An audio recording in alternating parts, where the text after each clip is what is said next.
The Jack Maatsch Visiting Scholar in Medical Education was founded, maybe obviously, maybe not, after the passing of Jack Maatsch. And he was a professor in OMERAD for many years. He was director for 10 years, and he retired from MSU actually 2 years before I joined OMERAD. So I know I've seen him, but I actually never met him and didn't have a chance to work with him. But he was a tremendous force for our unit, and he worked on a lot of things that were cutting edge in the 90s, like simulation technology for teaching and assessment. He worked with the American College of Emergency Physicians around their certification exam to look at the development of criterion reference exams, authentic assessment, and performance exams. And he really broadened a lot of the work that folks in OMERAD got involved with, some early work on clinical decision making and those sorts of things. And so we have this endowed fellowship, and it allows us to bring a scholar to campus and to help share their insights, bring some very smart people, some deep thinkers, to help us think through issues in our curriculum. And there are always issues in anyone's curriculum that can really benefit from having somebody from the outside come in and be smart and thoughtful. And if we look at some of the folks that we've had the benefit of spending time with, last year it was Yvonne Steinert, Steve Durning, Reed Williams, Karen Hauer, John Volosky, Bill McGahee, Brian Hodges, Mark Albanese, Susan Block, Louise Arnold, Jeff Norman, Arthur Elstein, George Bordage, Dave Swanson, Lee Schulman. So these are all people that we've had a chance to spend time with. And we made a decision early on that every couple of years, and it turns out it's every 3 years, we decided we would share this opportunity to have some expertise with a more national audience. And so we have our Jack Maatsch Visiting Scholar 2 years on campus and then 1 year at a conference. And this is the year for the generalists, and we're really excited to be able to do this with you again.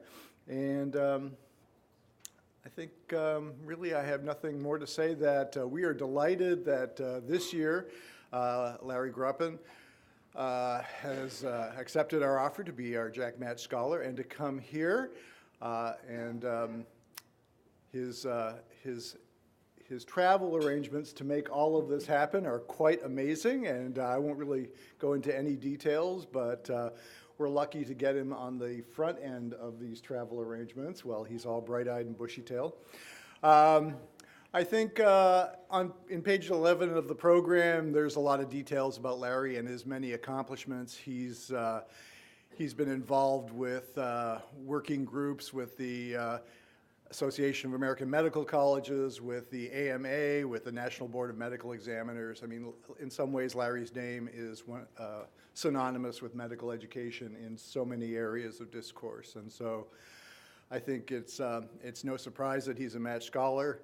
I think for me, it's particularly special because when I came into medical education, not quite the beginning of my career, but early enough, Larry was one of the first people I met. And so I've had the opportunity to spend time with Larry over the course of my career. And I think to me it's just very special to be able to see somebody who I've always had the chance to in some ways follow, because he's done something and then I did it later, but also just to see his work evolve into so many areas that have been so important to medical education. So really, I think that's all I want to say about Larry, and to invite him up to the podium and to take us on another adventure, which I'm sure he's going to do. All right, thank you very much, Brian, and it is indeed an honor for me to be the Maatsch lecturer for for this year. Excuse me. It's also my lucky, I guess I'm the lucky one that gets to travel instead of going just up the road to Michigan State. So that's also a great honor, opportunity. And it's also great just to be with you folks, because the Generalist has always been one of the groups that I think has epitomized medical education. It's the community of scholars, of educators, which embodies the openness and actually it embodies a terrific learning environment. And that's what I'd like to talk with you today. To talk to you about the learning environment, but more to get a conversation going, because this is not a topic that has been established exhaustively as to what the true principles are, the ideal theories, and the best practices. It's something that I think all of us are struggling to deal with in various ways. And what I'd like to do by the end of today, by the end of this hour, is to have you consider a different, and I think a better way to think about the learning environment. It's a topic that I've been wrestling with for about 8 years now, gradually coming to evolve some views about the challenges and the complexities of doing scholarly work in the learning environment, as well as practical applications to it. So the ground rules are, I want you to interrupt, ask questions, raise your hands. My goal is to have more slides left over than I've got time. So if I don't finish everything, that's great. Yeah, so interaction, by all means, feel free to interrupt. But I also would like you to talk with each other. And to do that, I'm going to ask you to do a task. But before we do that task, it's important to know where we're starting. So when we're thinking about the learning environment, one of the things you'll quickly realize, if you haven't already, is that it is extremely complicated. There are many ways to think about the learning environment, to talk about it. And to get us started, I'd like to throw up this definition generated by the American Medical Association about 10 years ago. This was at the beginning of a project they established to actually study the learning environment across a number of schools. And they defined it this way, that it is a social system that includes the learner, including the external relationships that learner has, and other factors that may affect the learner. It includes the individuals with whom that learner interacts, and the settings and purposes of that interaction, all within the formal and informal rules, policies, norms governing the interaction. A really dense definition. You see that there are lots of features going on in here. But recognizing that, to start with, what I would like to have you do is to think about a situation that's relevant to you, where you are, what you're doing, what your work is at your job, the problem that you're dealing with. Think about how the learning environment plays a role in that problem. It may be the focus of the problem, it may be a secondary part of it. But think about your situation, how the learning environment plays a role in it, and I'd like you to share that with the person sitting next to you. Share that, and I'd like you to, between the two of you discussing your different situations, I'd like you to identify a couple of components, couple of elements of the learning environment that you think are important. So we can just get an idea of the wealth of different characteristics and features that we might consider as part of the learning environment. All right, clear task? Whatever your situation, problem might be, think about the aspect related to the learning environment. I'll give you about 3, 4, 5 minutes to talk to each other, and then we'll get some comments back.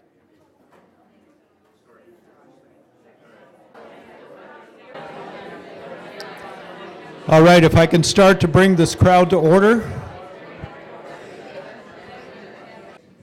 See, this is another wonderful characteristic of the generalist. The intensity of the conversation is unmatched by most organizations I've been part of, so that's always great. It's very exciting. Yeah. So part of what I hope you're getting from this is the fact that there are lots of different characteristics that you can describe in the learning environment. And when you look at the literature, you'll find a list of topics like this, which is just a partial sampling of all of the different things that people have looked at in terms of scholarship and trying to solve practical problems as well as understand what the learning environment is. Are things like class size. We talked about geography. We talked about the infrastructure, access to resources. There are specific things like whether or not you're recording lectures, and the interventions, curricular designs. All of these things can be considered part of the learning environment. And when you dig into the literature and you look at it this way, the question comes, what isn't part of the environment? Because you can spin a scenario in which just about anything is going to have an effect on student learning. And if it has an effect on learning, isn't it part of the learning environment? I know at Michigan we're having a number of discussions on campus related to the election. So clearly politics is part of the learning environment right now. So where do we stop? And I think this is part of what has been challenging me, is to recognize that to talk about the learning environment, we need to clarify what it is. And to define what it is, we need good theory. Because otherwise it's whatever we think of at this moment, whatever seems to be relevant to our particular problem. And in many ways, it's kind of like this figure ground figure. So we can focus on education, which is usually where we spend our time. And I don't know what you see up here first. I see the woman. So if the woman is education, we spend our time focusing on that, on her.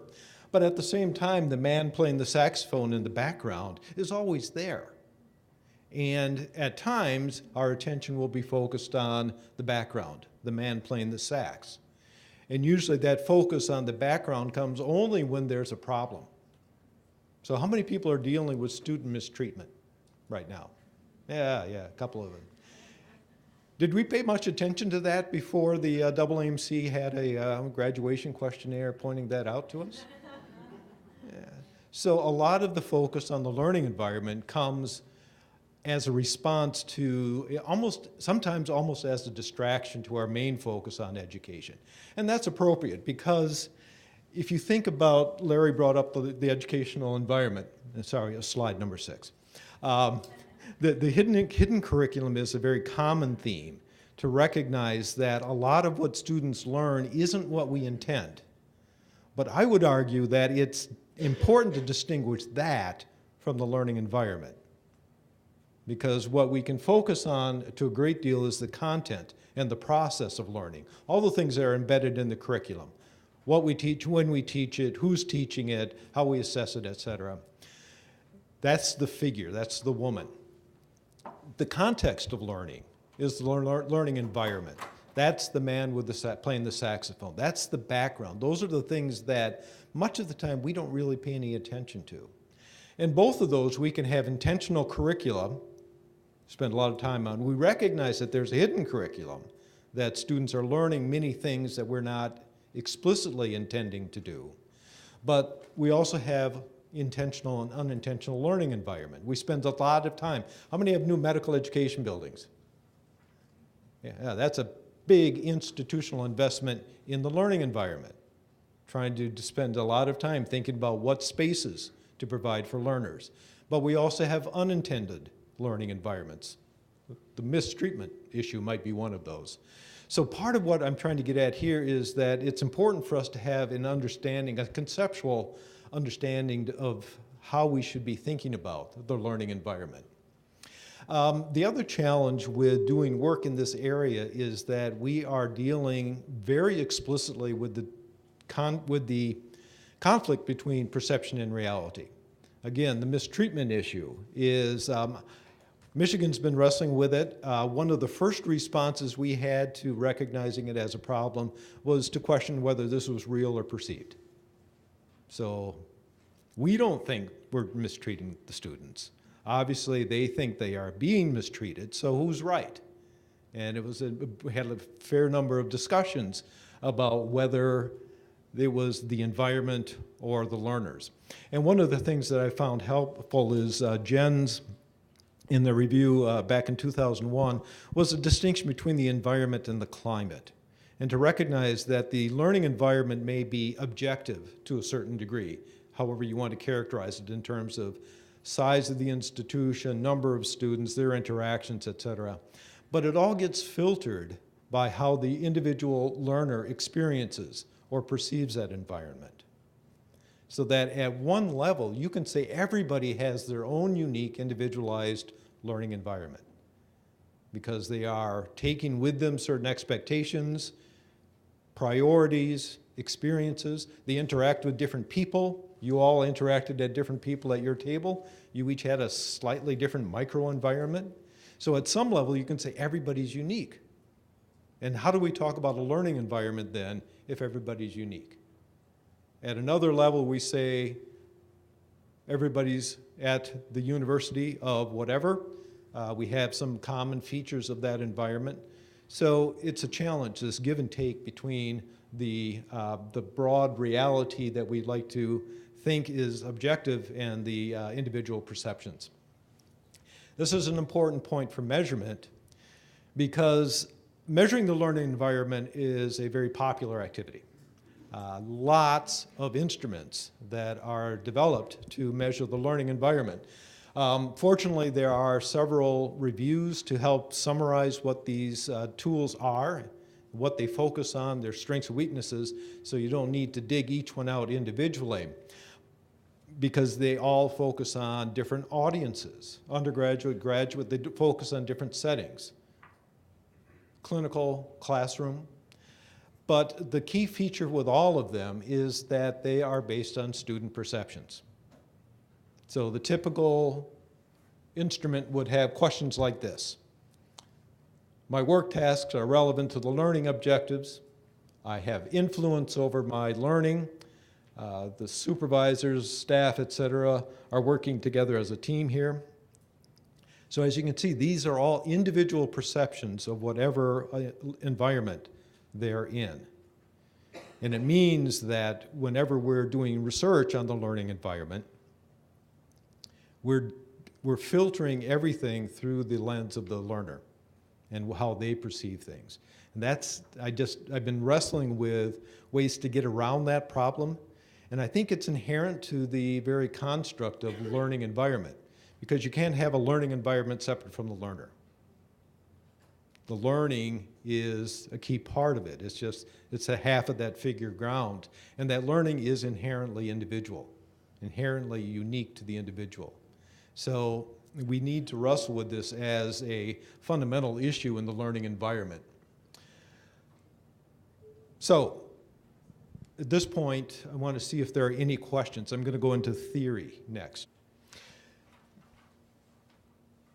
So one of the recognitions in looking at the literature, and this has been identified a number of times, is that most of the analyses, the efforts to measure the learning environment have no real strong, clear, transparent theoretical foundation. It's a collection of items that seem to make sense to the developers that reflect their environment, their experience, but not a large degree of overall theoretical framework. So one effort to try to address this issue was done a couple of years ago by Schoenbeck Adema and her colleagues in the Netherlands, who took a theory by Moos, which I'll describe in the next slide, and asked the question of 9 learning environment inventories. How well does this theory account for all of the items in these 9 questionnaires?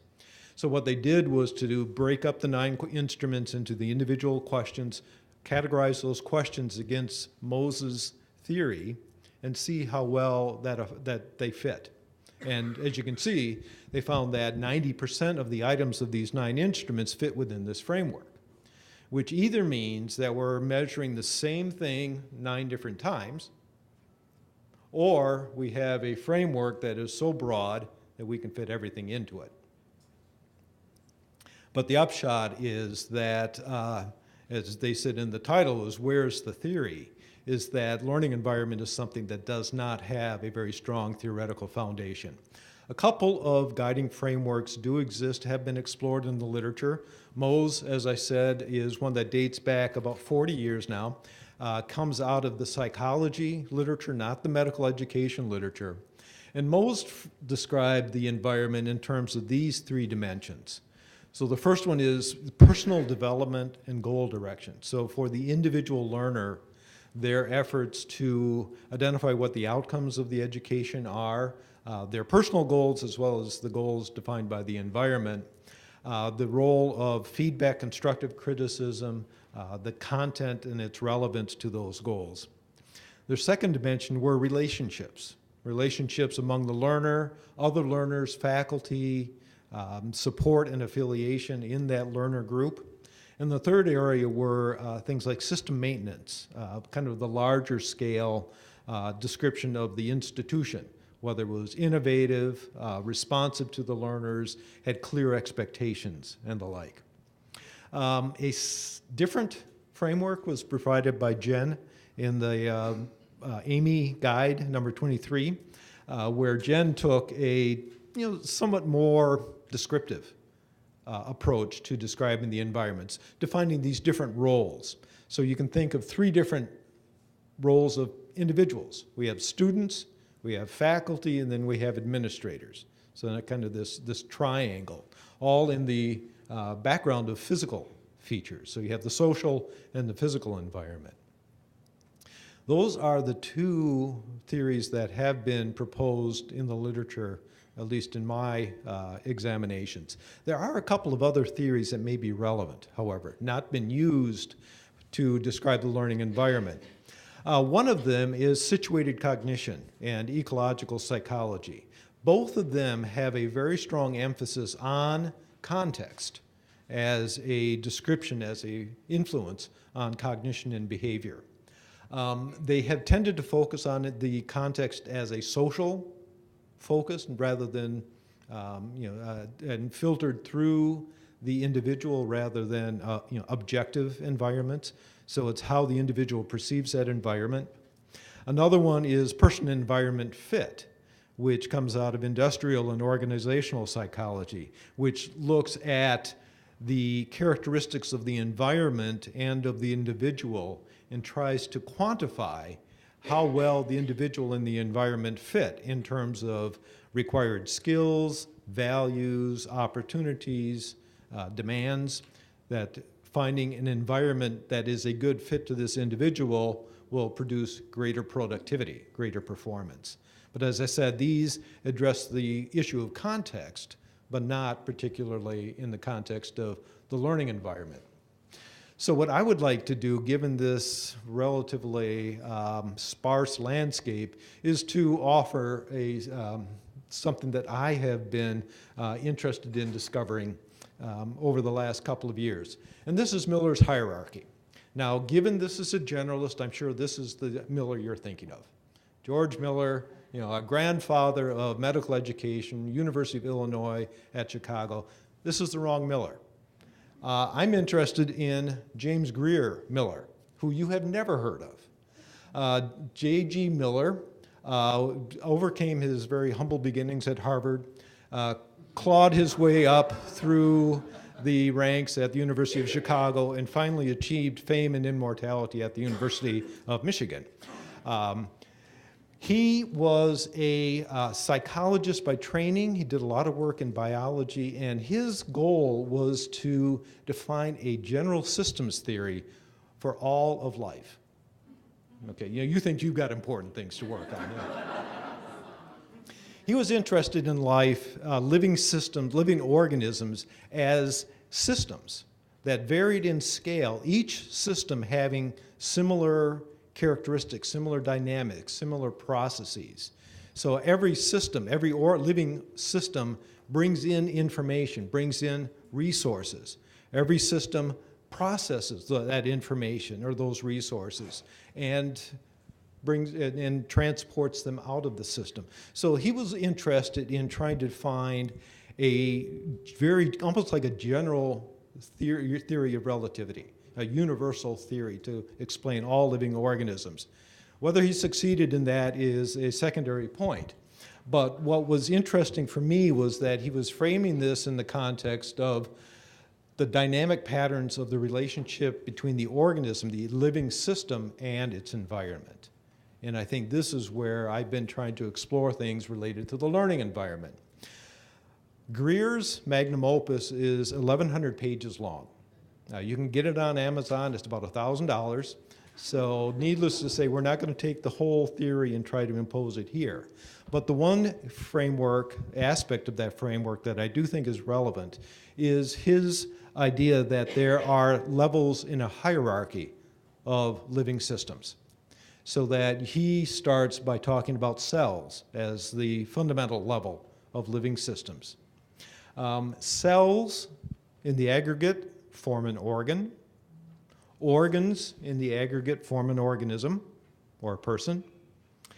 Persons in the aggregate form groups.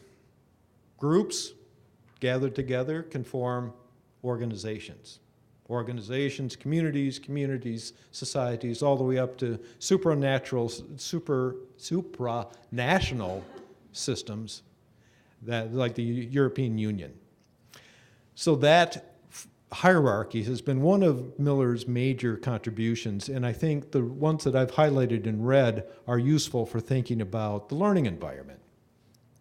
So in doing that, at the person level, thinking about the learning environment, we already talked about the individual, the personal filter through which people see the world.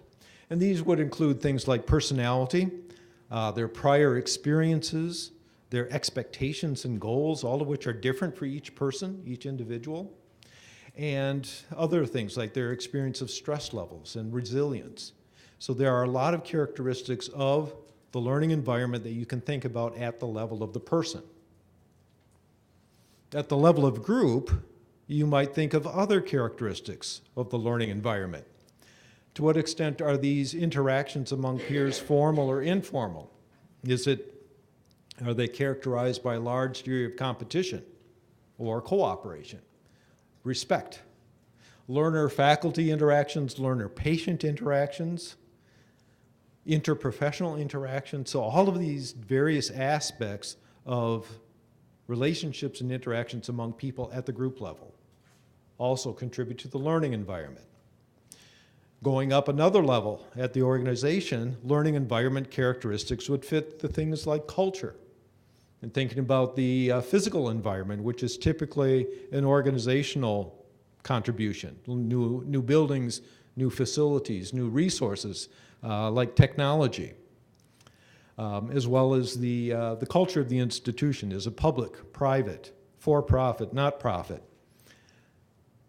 And then at the community level, so we're all used to dealing with things, the environment at the person, group, and organizational level, because that's where we live. We had an example early on of having to deal with learning environment from different communities, which would differ in their health needs, the resources, disparities, different public-private mixtures of the healthcare resources. Was talking to people at the Mayo College of Medicine a couple of weeks ago and talking about trying to develop the Mayo culture in Rochester, Scottsdale, and Jacksonville. 3 very different communities trying to develop a common learning environment at different cultures, and that are different communities. And those highlight aspects of the learning environment that you may not think of at the organizational level.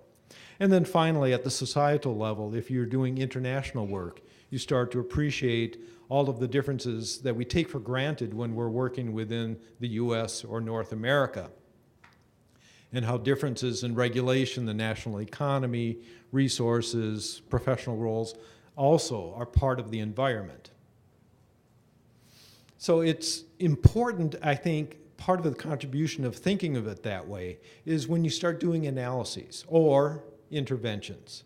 So you can think about the environment at these different levels like this 3-dimensional chess. So you can do studies and interventions at one level And a very common one is at the person level. So a study recently looked at students' perception of the learning environment using one of the instruments to get their data, correlated that perception of the environment with their performance, their grades, controlling for MCATs and prior GPA, and demonstrated that people with a more positive perception of the learning environment did better subsequently in their medical school curriculum. That is all done at the person level. There are no variables about the group level. There are no variables about the institutional environment. So that's an analysis that's done at that single level. Lots of literature like that. The argument that we make from Miller's framework is to understand the learning environment better, you have to play chess at multiple levels. So you look at the contribution of the group interaction to individual learning and what institutional policies, guidelines, and support for those group interactions might contribute to that individual improvement. So it's more complex analysis and intervention, but I think in recognizing the contribution of different systems, you can start to think more clearly about the process, the impact of the learning environment, as well as to solve specific problems in it. And of course, if you really wanted to get complicated, you could play 2 games of chess at the same time. So let me give you a concrete example. So what have we been doing with this framework? One of my colleagues, Brent Stansfield, and we have a paper later in the RHYME program for the AAMC that is looking at the learning environment from these multiple levels. And so let me give you a quick summary of what that looks like. And this is based on a large data set that the American Medical Association assembled some years ago of about 28 medical schools, all using the same data collection protocol to get student perceptions of the learning environments at those schools, and then looking across the schools at different characteristics of the schools. So some were large, some were small, some were public, some were private, some were highly selective, some were less selective, some were research intensive, some were primary care oriented. And what we did was to try to sort out, for the students' assessment of the learning environment, what contribution was made by those person-level variables? Think personal characteristics like tolerance for ambiguity, physician-patient orientation, empathy, several other characteristics like that. So person-level variables, and then several variables at the organization level. So organization size, selectivity, institutional average MCAT of their graduates, NIH funding for research activity, and tried to sort out what was the contribution of variables at those 2 different levels to perceptions of the learning environment. And what we found is that the person level variables accounted for about 40% of the variance in learning environment scores. So the variability from student to student in their perception of the learning environment was individual characteristics accounted for 40% of that. Institutional characteristics accounted for 10%. So saying that the individuals influence their own perception of the environment about 4 times as much as the differences among those institutions might do. So what that means is another discussion entirely. But the idea is to try to illustrate it, is to do a more sophisticated assessment of the learning environment by thinking at multiple levels.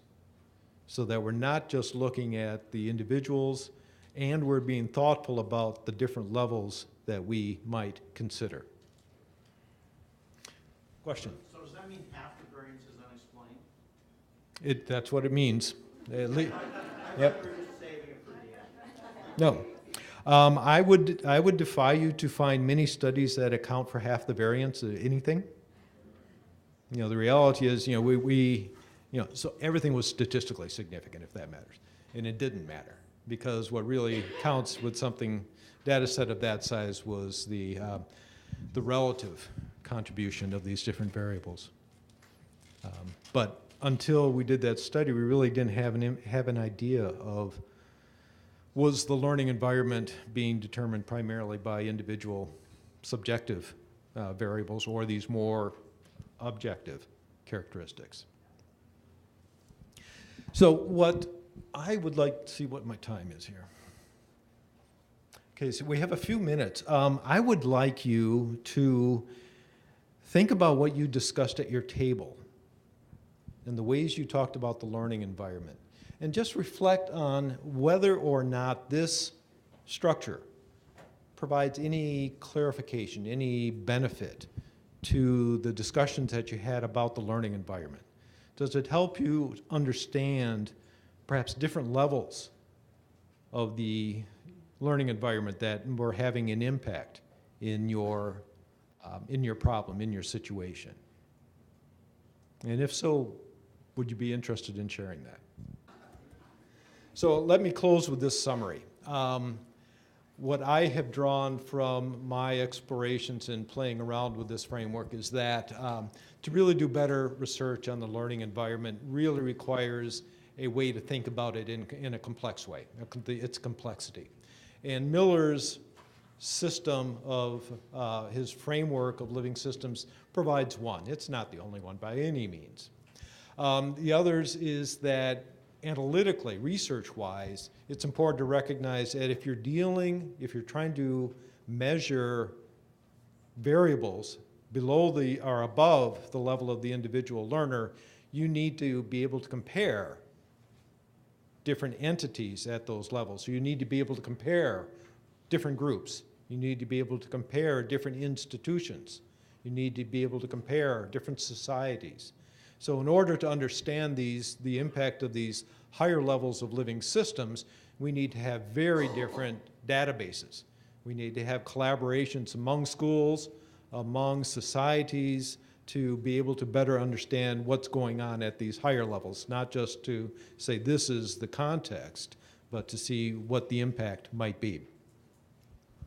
And again, it's an ongoing struggle to see if there are better ways to get a measurement of the learning environment outside of student perception. And maybe that's necessary, but it certainly calls for a better understanding of what those data mean and how we should interpret that. So I appreciate your time, and I hope this has been useful to you. I will not be here for the reaction tomorrow, so you are free to say whatever you want to. And when we yeah. Well, we were just doing our exam post-mortem in immunology, so reaction now has different connotations to me. I hope it's not an anaphylactic one. Thank you.